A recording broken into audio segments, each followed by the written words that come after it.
질문 첫 번째 질문은 미즈호 증권의 분석가로부터 나왔습니다.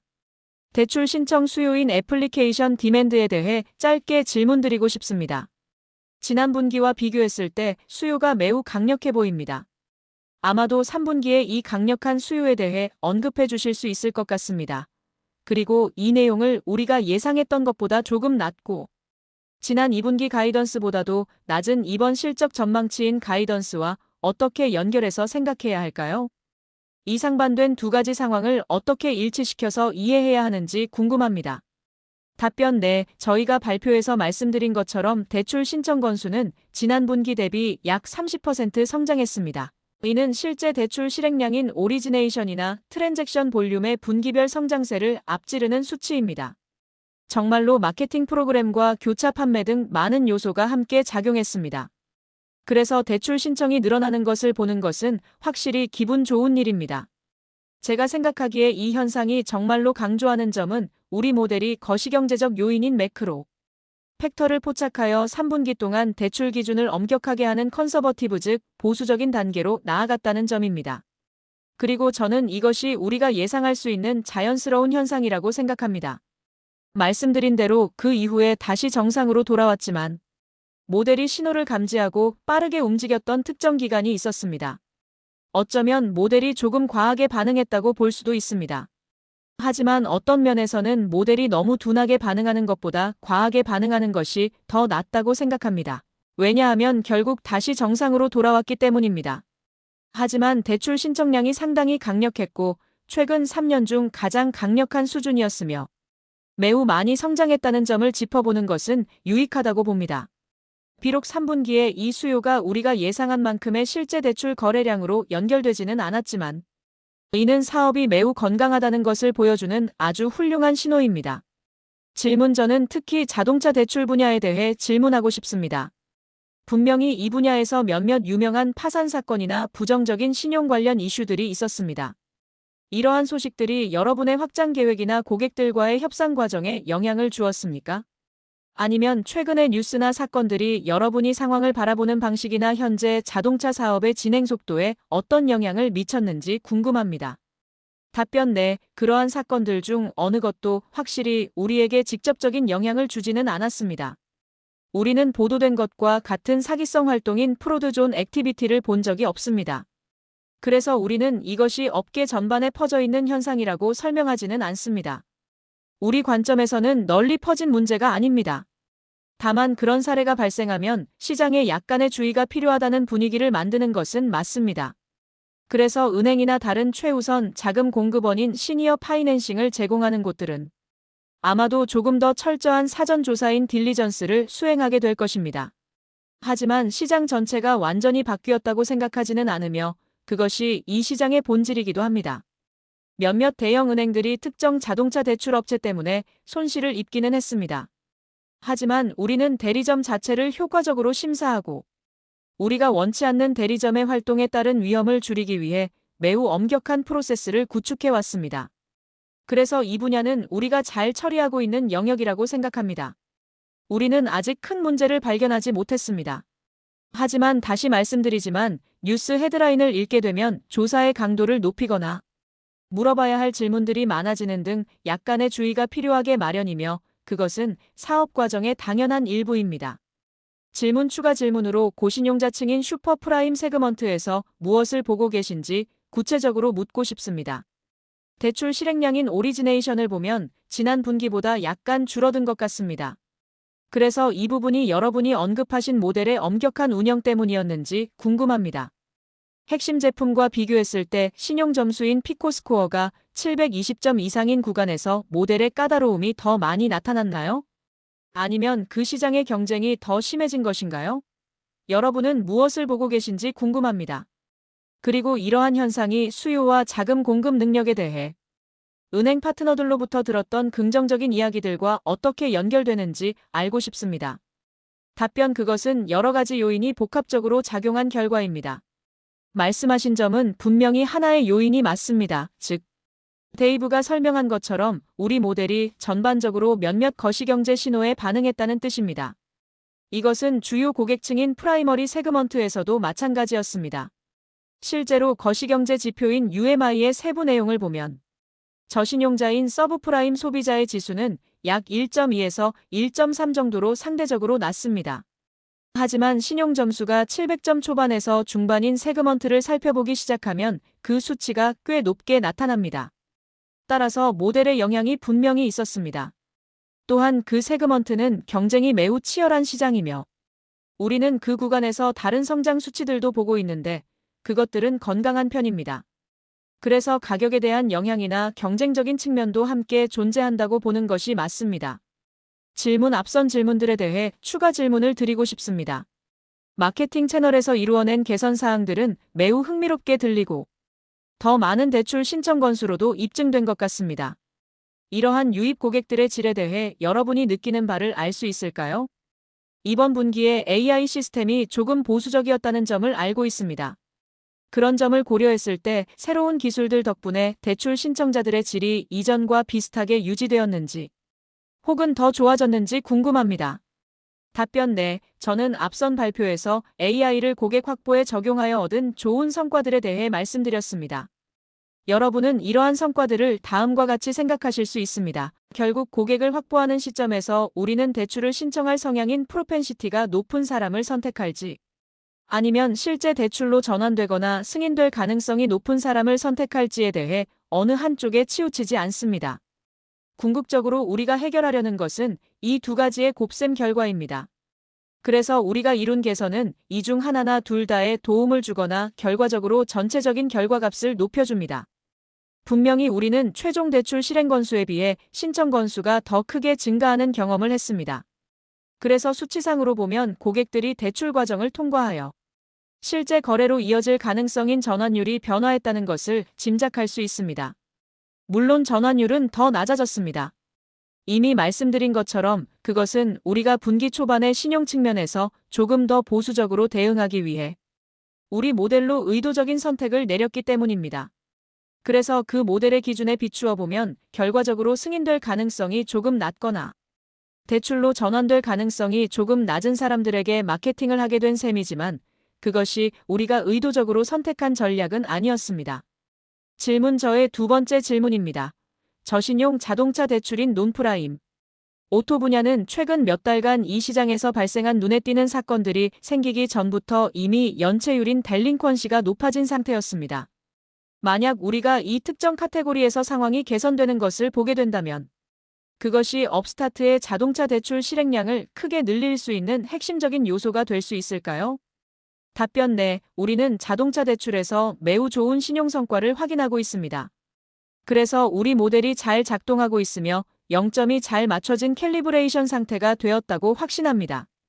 다른 업체들이 문제를 겪거나 시장에서 물러나는 상황이 발생한다면 그것은 우리에게 좋은 일이 될 수 있습니다. 어쩌면 그것이 시장의 전환점인 인플렉션 포인트를 암시할 수도 있기 때문입니다. 그래서 우리에게 정말로 중요한 것은 모델의 정확도를 높여 대출자를 더 잘 분류하는 세퍼레이션을 확보하고 파트너들을 영입하며 프로세스를 계속 정교하게 만드는 것입니다. 그리고 모든 면에서 매우 잘 진행되고 있다고 생각합니다. 따라서 2026년에는 자동차 사업 전체가 성장에 기여하게 될 것이라고 매우 낙관하고 있습니다. 다시 말씀드리지만 우리처럼 이 시장에 새로 진입한 입장에서는 시장의 약간의 혼란이나 소음이 좋은 기회가 될 수 있습니다. 상황이 변할 때가 바로 기회이기 때문입니다. 첫 번째 질문에 대해 다시 확인하고 싶습니다. 지난 분기에 확인된 대출 신청 규모의 성장에 대한 내용입니다. 4분기 실적 전망인 가이던스에는 어떤 의미가 담겨 있는지 다시 한번 설명해 주시겠습니까? 거시경제 지표인 UMI가 실제로 개선되는 신호를 보이기 시작했다는 언급이 있었음에도 불구하고 4분기에도 모델의 보수적인 태도가 계속될 것이라고 가정하고 있는 것으로 들리는데 제가 이해한 것이 맞나요? 답변입니다. UMI의 개선이 실제로 나타나고 있다는 점을 말씀드리고 싶습니다. 평소처럼 우리는 보수적인 관점을 유지하며 이러한 개선 신호들이 확실히 자리를 잡는지 지켜보고자 합니다. 이미 10월은 지났습니다. UMI 수치가 낮아지고는 있지만 그 이전에 발생했던 지수 상승의 영향이 4분기 일부에도 미쳤습니다. 모델은 보통 실제 경제 변화를 시차를 두고 따라가기 때문입니다. 따라서 3분기에 설명했던 모델의 보수적인 영향이 현재는 약해지고 있는 것처럼 보이지만 4분기 실적에도 어느 정도 영향을 미칠 것으로 보고 있습니다. 추가 질문입니다.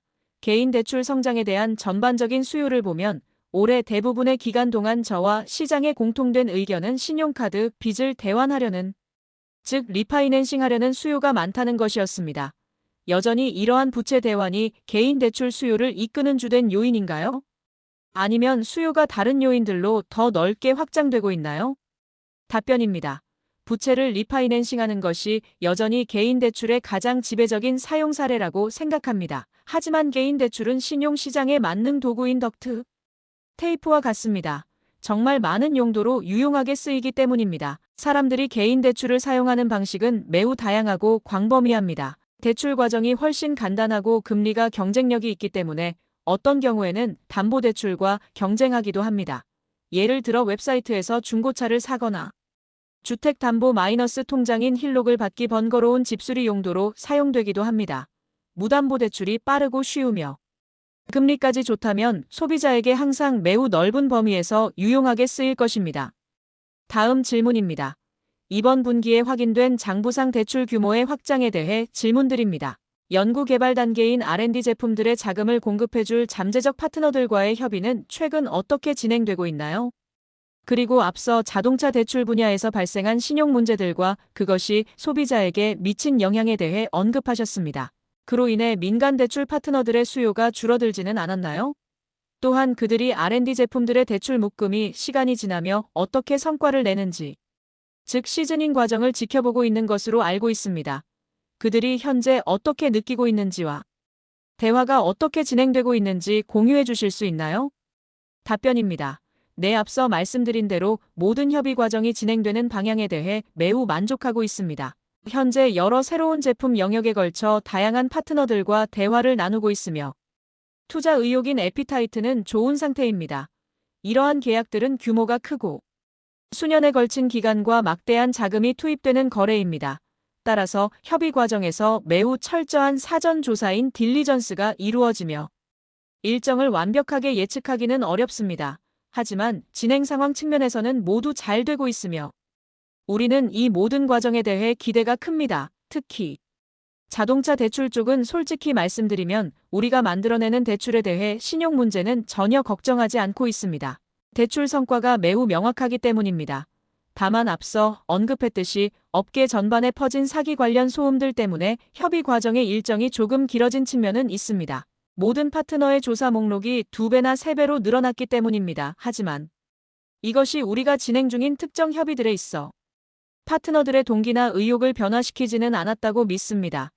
이제 우리 포트폴리오는 사람들이 대출 묶음인 론 케이프를 살펴보고 모델의 정교함과 신용 성과를 충분히 파악할 수 있을 만큼 데이터가 쌓이는 시즈닝 기간을 거쳤다고 생각합니다. 따라서 현재는 계약 과정과 법적 절차, 그리고 자금 조달 관계를 설정하는 등의 실무적인 작업 단계에 있습니다. 쉬운 일은 아니지만 매우 잘 진행되고 있으며 협의 중인 파트너들에 대해 큰 기대를 가지고 있습니다. 조만간 여러분이 확인하실 수 있는 구체적인 결과물이 나오기를 희망합니다. 다음 질문입니다. 대출 승인 후 실제 대출로 이어지는 비율인 컨버전 레이트에 대해 먼저 묻고 싶습니다. 높아진 UMI가 전환율에 영향을 주었다고 말씀하셨는데 그것이 가장 주된 요인인가요? 혹시 외부에서는 보이지 않지만 모델 내부에서 확인되는 다른 요인들이 있는지도 궁금합니다. 그리고 전환율과 관련하여 앞으로 이 지표의 변동성을 줄이겠다고 하셨는데 그 부분에 대해 더 자세히 말씀해 주실 수 있나요? 특별히 안정화될 것으로 기대하는 수치가 있나요? 예를 들어 20% 초반 정도가 적절한 수준일까요? 답변입니다. 첫 번째 질문은 제가 답변하고 두 번째는 폴이 답변하겠습니다. 네, 우리 관점에서 모델의 보수적인 태도가 전환율 변화의 가장 지배적인 원인입니다. 이는 대출 승인 인원이 조금 줄어들고 승인 금리가 약간 높아지며 승인되는 대출 금액이 조금 작아지는 방식으로 나타납니다. 이러한 것들이 모여 대출을 받을 확률을 미세하게 낮추는 것입니다. 다시 말씀드리지만 이것이 영구적인 현상이라고 생각하지 않습니다. 우리는 모델이 경제 변화에 너무 민감하게 반응하지 않도록 조정해 나갈 것입니다. 보시다시피 대출 신청 수요는 매우 강력하기 때문에 다른 요인은 없습니다.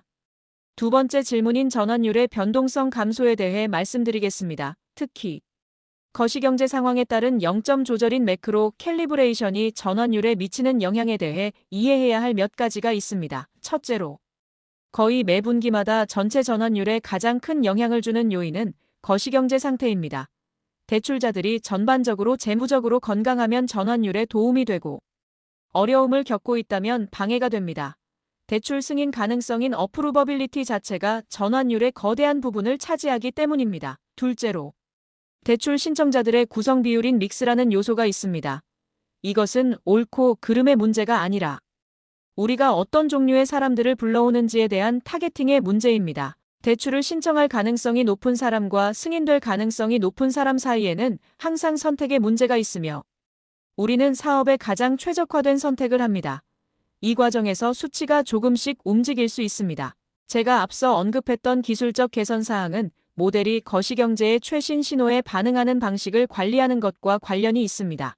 지난 몇 년간 우리는 거시경제 수준을 포함하여 대출 상환의 최신 패턴에 가장 빠르고 정교하게 반응하는 모델을 만드는데 집중적으로 투자했습니다.